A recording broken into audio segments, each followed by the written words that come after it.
ഒന്നാം വായന അപ്പോസ്തലന്മാരുടെ പ്രവർത്തനങ്ങളിൽ നിന്ന് 16-ാം അധ്യായം 11 മുതൽ 15 വരെയുള്ള തിരുവാക്യങ്ങൾ. ത്രോവാസിൽ നിന്ന് ഞങ്ങൾ കപ്പൽ കയറി നേരിട്ട് സമോദ്രാക്കയിലേക്ക് യാത്ര ചെയ്തു.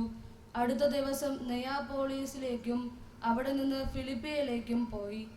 അത് മക്കെദോനിയയുടെ ആ ഭാഗത്തെ പ്രധാന നഗരവും റോമായുടെ അധികാരത്തിലുള്ള സ്ഥലവും ആയിരുന്നു. കുറേ ദിവസം ഞങ്ങൾ ആ നഗരത്തിൽ താമസിച്ചു. നഗര കവാടത്തിന് പുറത്ത് നദീതീരത്ത് ഒരു പ്രധാന കേന്ദ്രമുണ്ടെന്ന് തോന്നിയതിനാൽ അവിടേക്ക് ഞങ്ങൾ പോയി. ആ സ്ഥലത്ത് വന്നുകൂടിയ സ്ത്രീകളോട് ഞങ്ങൾ അവിടെ ഇരുന്ന് സംസാരിച്ചു.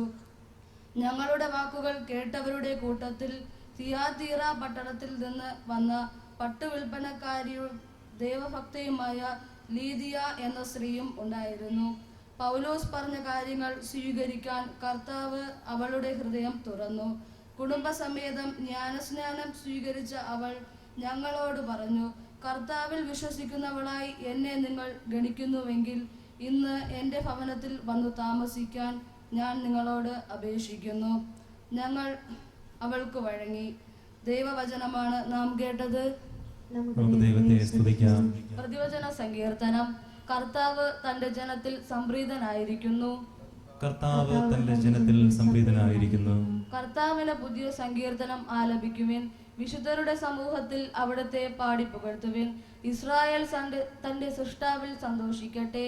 സിയോന്റെ മക്കൾ തങ്ങളുടെ രാജാവിൽ ആനന്ദിക്കട്ടെ. കർത്താവ് തന്റെ ജനത്തിൽ സംപ്രീതനായിരിക്കുന്നു.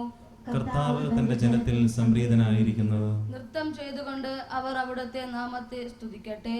തപ്പുകൊട്ടിയും കിന്നരം മീട്ടിയും അവർ അവിടുത്തെ സ്തുതിക്കട്ടെ. എന്തെന്നാൽ കർത്താവ് തന്റെ ജനത്തിൽ സംപ്രീതനായിരിക്കുന്നു. എളിയവരെ അവിടുന്ന് വിജയമയക്കുന്നു. കർത്താവ് തന്റെ ജനത്തിൽ സംപ്രീതനായിരിക്കുന്നു. കർത്താവ് തന്റെ ജനത്തിൽ സംപ്രീതനായിരിക്കുന്നു. വിശ്വസ്ത ജനം ജയഘോഷം മുഴക്കട്ടെ. അവർ തങ്ങളുടെ കിടക്കകളിൽ ആനന്ദം കൊണ്ട് പാടട്ടെ. അവരുടെ കണ്ടങ്ങളിൽ ദൈവത്തിന്റെ സ്തുതി ഉയരട്ടെ. അവിടുത്തെ വിശ്വസ്തർക്ക് ഇത് മഹത്വമാണ്. കർത്താവ് തന്റെ ജനത്തിൽ സംപ്രീതനായിരിക്കുന്നു. കർത്താവ് തന്റെ ജനത്തിൽ സംപ്രീതനായിരിക്കുന്നു. Hallelujah, hallelujah. കർത്താവ് അരുൾ ചെയ്യുന്നു, സത്യമായി വരുമ്പോൾ അവൻ എന്നെക്കുറിച്ച് സാക്ഷ്യം നൽകും. നിങ്ങളും സാക്ഷ്യം നൽകും. ഹല്ലേലൂയ.